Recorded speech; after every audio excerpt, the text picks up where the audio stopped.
pas facile de vulgariser un petit peu ce côté chimie. À la fois, en cuisine, on a une chimie, une alchimie aussi dans les ingrédients et dans la conception d'une recette. Donc, pour moi, je vous avais dit tout à l'heure, dans ma vision de travail pour la cuisine, du moins de l'européen, il y a des codes à respecter. Des codes aussi simples que ça puisse paraître, on sait que quand il neige, on va être chaussé en plein hiver, parce que sinon, la voiture va tourner. Non, mais en cuisine, c'est pareil, au niveau de la cuisson. La base de la cuisine, c'est un bon produit, un bon assaisonnement, une bonne cuisson. C'est une règle de 3. Il n'y a pas de grande, il n'y a pas de petite cuisine, il n'y a que de la bonne ou de la mauvaise cuisine. Maintenant, il y a des codes. Si vous prenez des pétanques, la petite pétanque bébé, la petite pétanque princesse, ou ce qu'on appelle la mini, elle a à peu près 2-3 ans de maturité avant qu'elle soit commercialisée. Le gros pétanque géant, quant à lui, il devait être minimum 5 ans, 10 ans, 15 ans, jusqu'à 30 ans. Donc avant de le garrocher vulgairement dans la poêle, ça prend un minimum de réflexion, de se dire que ça a vécu quand même 15 ans, 25 ans, 30 ans dans l'eau, on sait un petit peu comment il faut faire. Mais au niveau d'une conception d'un plat, on est tous avec le même souci en restauration, de se dire qu'on veut être séduisant. Donc il y a des gens qui vont chercher directement à visualiser le décor, la présentation, l'architecture, mais on s'en fout. Parce que il y a deux choses que les gens vont retenir quand ils vont venir dans nos maisons. Ils vont se rappeler de la saveur et de l'addition. Alors c'est là, exactement. Donc c'est là où justement on peut s'amuser en disant on a des outils marketing fabuleux à travers la panel de saveurs où on peut éviter de faire une cuisine trop salée, trop sucrée, sucrée-salée, parce qu'il y a des gens qui vont aimer des catégories et d'autres non. Mais si on fait le cumul, l'addition de cet exercice à la base, moi ce que je fais à l'européen, je dis dans tous mes plats il me faut de la saveur salée, sucrée, acide, amère, umami et astringent. L'umami en 2 mots, les japonais en traduction réelle c'est très bon, c'est bon. Et si vous repoussez les petites d'umami, vous allez voir, vous allez avoir les glandes salivaires qui vont se mettre en développement. Et l'idée c'est ça, comme un sac de croustilles, vous allez mettre la main et les gens, les neurones vont vous dire replonge la main, replonge la main. C'est ce qu'on veut en cuisine, que à la première fourchette, le consommateur continue, on s'en fout qu'il dise c'est le plus beau plat du monde ou pas. C'est pas ça qui est important. C'est que ces neurones lui disent vas-y. Moi, tous les jours ça me le dit. Donc, j'ai créé un plat avec, comme tous mes plats, mais avec tous ces éléments-là. Donc on va le faire ensemble. Comme je vous avais dit tout à l'heure, je voulais faire quelque chose de tout simple en démonstration. On va le faire ça en 5-6 minutes. La base d'un risotto, le risotto, on sait tous le faire. Et regardez, l'idée pour l'umami, moi j'ai pris, vous avez marqué sur la feuille, le bouillon de poulet. Donc je vais prendre directement mon bouillon de poulet. Je vais mettre dans ma poêle, ici, et je le porte à ébullition. Toujours, moi, personnellement, en cuisine, je préfère aller dans 2 méthodes d'assaisonnement. Un pré-assaisonnement et un assaisonnement de finition. Ça, j'ai toujours appris à travailler comme ça. Pourquoi? Parce que si vous y allez à la toute fin ou en milieu de préparation, avec la cuisson ou avec un refroidissement, votre assaisonnement va différer. Donc au moment où vous allez le goûter, au moment de la réalisation finale, l'assaisonnement il est caduque, c'est plus le même. Alors en y allant par 2 fois, vous êtes sûr de toujours vous récupérer, de stabiliser pour éviter de faire une catastrophe. Donc à ce moment-là, moi je vais mettre mon sel, je vais mettre mon poivre. Le bouillon de poulet, vous l'avez en dégustation sur votre cabaret. Alors je vous invite à retrouver la saveur umami dans le bouillon de poulet qu'on vous propose ici. Maintenant, ce que je vais faire, je vais mettre directement mon riz. Alors le riz, simplement, il a été nacré, c'est-à-dire éclaté, il n'est pas cuit. On peut prendre l'arborio, le carnaroli, peu importe, selon ses goûts, ses préférences. Alors ce que je vais faire, simplement, moi ce que je fais pour une cuisson de riz parfaite au niveau d'un risotto, je vais rajouter, pour éviter qu'il surcuit, je vais lui donner de la saveur, mais éviter justement qu'il soit mou ou trop croquant, je vais rajouter du beurre. Alors le beurre, les gens vont dire oui c'est pour le côté gras, tout ça. Non, ça n'a rien à voir au côté gras. Je pourrais rajouter également un filet d'huile d'olive. C'est pour lui permettre de créer une pellicule dessus grasse pour éviter justement que tous les produits rentrent jusqu'à cœur. Au moins, en le protégeant avec une petite pellicule de gras au niveau du grain, il va mieux déjà se détacher et à la fois je vais éviter une surcuisson en mettant mon beurre dès le début. ou alors un filet d'huile d'olive. Au niveau de la recette, on sait qu'on a du sucré qu'il faut réaliser. Si on dit, mettons, on veut faire le plat parfait, le plat le plus rassembleur, c'est ce qu'on va s'amuser à faire. Donc, le sucre, on s'entend, c'est le sucre classique. Moi, j'ai choisi le sirop d'érable à travers la recette. Là, au niveau des produits, on a donné un exemple, mais pour chacun des ingrédients, des saveurs, moi, je vais le doubler. On peut le tripler, mais il faut qu'il soit à égalité, toujours, si on veut une arme de séduction. Donc, un produit qu'on a naturellement sucré, c'est la betterave. Donc là, j'ai pris une betterave, j'ai simplement coupé, et que je vais mettre en petits morceaux. Voilà. Dans la betterave, ben, c'est sûr qu'il va me rester des parures. Les parures, simplement, qu'est-ce que j'aurais fait? Je l'aurais mis en purée, tout simplement, et je vais venir le rajouter ici. Voilà. Après, on a notre côté salé. Le sel, je l'ai mis, et dans le sel, on a le parmesan. Le parmesan, c'est un produit naturellement salé également. Comme ça, je vais le mettre après. Pour le côté acide, j'ai choisi le vinaigre de pomme.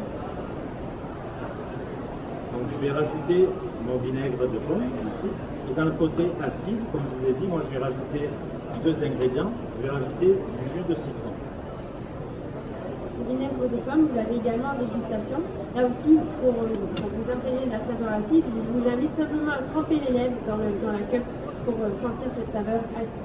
Pour le côté sucré, j'ai rajouté la betterave et je vais rajouter du sirop d'érable également. Comme je vous ai dit, je multiplie par deux les saveurs.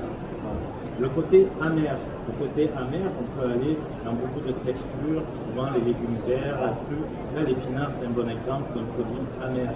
Maintenant, si je le blanchis à l'eau chaude ou si je le fais cuire à froid dans de la glace, il va perdre un petit peu son amertume. Donc, qu'est-ce que je vais faire? Je vais garder toute sa saveur et je vais le mettre à cuire directement pour le faire cuire à l'intérieur. Après, au niveau de l'astringence, moi j'ai choisi de l'oseille sanguine qu'on retrouve facilement. Ça, je vais l'utiliser à la toute fin. Donc là, j'ai déjà vraiment ma base de ma recette et je vais terminer mon risotto. Tout simplement en remuant. Alors, ce que je vais faire à travers ce plat, je vais réaliser plutôt d'abord un risotto austère. Je vais faire un risotto sanguin au betterave. Donc là, vous avez également du sirop d'érable. On vous a parlé de la saveur sucrée. C'est la première des cups, si vous voulez, vous changez un peu les récepteurs de l'acidité. Vous pouvez déguster le sirop d'érable. Vous avez également des épinards qui sont en dégustation. Là, je vous invite à mâchouiller la feuille pour avoir ce côté subtil, un peu plus au niveau de l'amertume, mais quand même assez bien présent. Donc, pour retrouver donc, dans ce légume vert l'amertume du produit.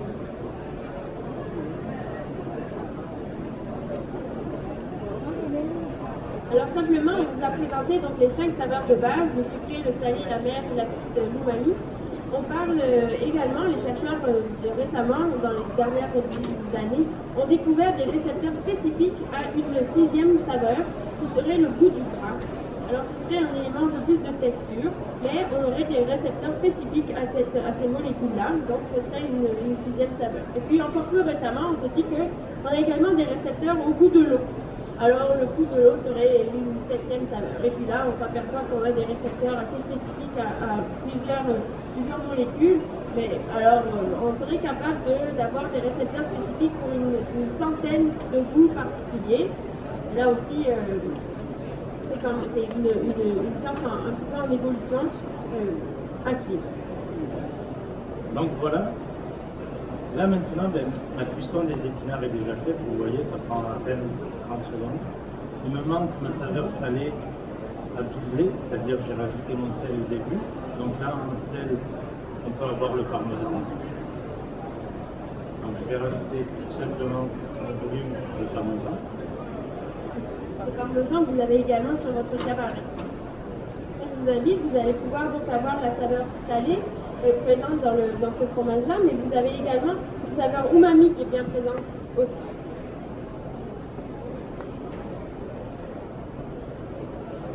Donc là, simplement, je vais mettre le profil.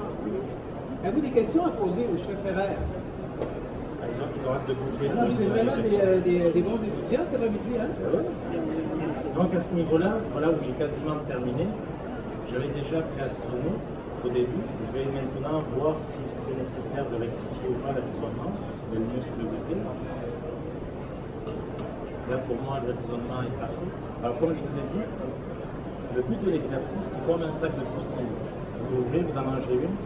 Dans votre tête, ça se met en fonctionnement en disant j'y retourne, j'y retourne, j'y retourne. Et si on fait la même composition à travers un plat avec des saveurs identiques au niveau de son calcul, sucré, salé, acide, amer, umami, astringent, vous allez voir quand vous allez le goûter, vous n'allez pas chercher en disant est-ce que ce risotto est meilleur qu'un autre. Vous allez avoir un mécanisme, vous allez me remettre la fourchette, en disant ben oui, ça rentre dans une configuration que je ne peux pas le mettre dans un tiroir.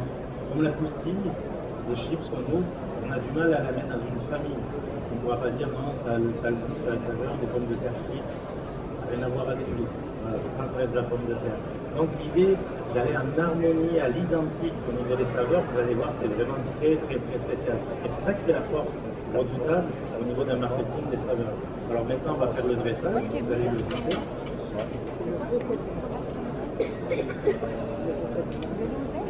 Autrement dit, on parle souvent d'équilibre des saveurs, donc un goût complexe, global.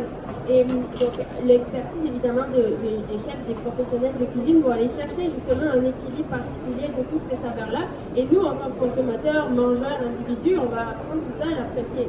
Alors, mais on peut également avoir une dégustation un peu plus analytique en se disant, bon, bah, cet équilibre, finalement, il est fait de quoi? Est-ce qu'il est fait de l'ensemble des 5-6 goûts de base? Est-ce qu'il est plus représenté sur telle saveur? Alors, maintenant, vous êtes armés pour aller décortiquer, comprendre la composition des plats complexes qu'on peut vous servir dans un restaurant. L'étrangeté de tout ça, c'est qu'à la dégustation, vous n'allez pas savoir si le produit est amer, s'il est acide, s'il est salé, s'il est sucré. Et là, automatiquement, vous allez rechercher. Non. En passant, c'est sûr qu'il n'y en aura pas pour tout le monde, mais si toutefois ça vous tente de goûter à ça, cette recette-là, ben, elle est disponible sur le menu de l'Européa, donc prenez une réservation à l'instant. C'est vrai, Jérôme? Oui. Alors là, dans le dernier des ingrédients, on vous a proposé l'oseille sanguine que vous avez également sur votre plateau. Donc là, vous allez pouvoir donc retrouver l'astringence, mais en première bouche, vous avez le côté acide de l'oseille qui est vraiment présent. Puis en deuxième bouche, en fin de bouche, on a le côté astringent râpeux, asséchant avec ce produit. Et c'est là où je vais vous surprendre. Comme je vous ai dit tout à l'heure, moi je double les saveurs, mais j'utilise les 6 saveurs de base, toujours, de façon à déconcerter un petit peu le consommateur au moment de la dégustation. Comme elle disait Pauline tout à l'heure, il y a toujours la saveur de gras aussi qu'on peut assimiler. Un risotto, on s'entend, il y a du beurre, c'est gras, vous voyez, mais moi ma finition, ça reste de l'huile d'olive sur du gras. Comme on fait la dégustation dans le sud-ouest avec des tartines de truffes, c'est du pain grillé, du beurre, de la truffe, de la fleur de sel, et on rajoute un filet d'huile d'olive, gras sur gras. Voilà le résultat. Je pense qu'il y a des croustilles, moi je pense, c'est plus ça. C'est possible. Ça m'attend de chef, Jérôme. C'est plus pour donner un exemple. Allez, bonne dégustation et vous allez voir ce que je vous ai dit. Ça va être difficile pour vous de rentrer dans un tiroir dans votre mémoire la saveur en disant ben, c'est un plat qui est plus ça, qui est plus ça. Ça va être difficile. Voilà. Et c'est ça qu'en cuisine on peut s'amuser justement comme arme de défense. Alors oui, là j'ai rajouté, mais surtout pour les intolérances ou les allergies, ça, au niveau de la texture, parce qu'on a mis la saveur de l'astringence, et plus comme une texture, donc pour doubler, moi ce que j'ai rajouté des petits croutons, c'est des croutons de pain à l'encre de sèche. Voilà. J'aurais des petites cuillères comme ça, là ils vont goûter dans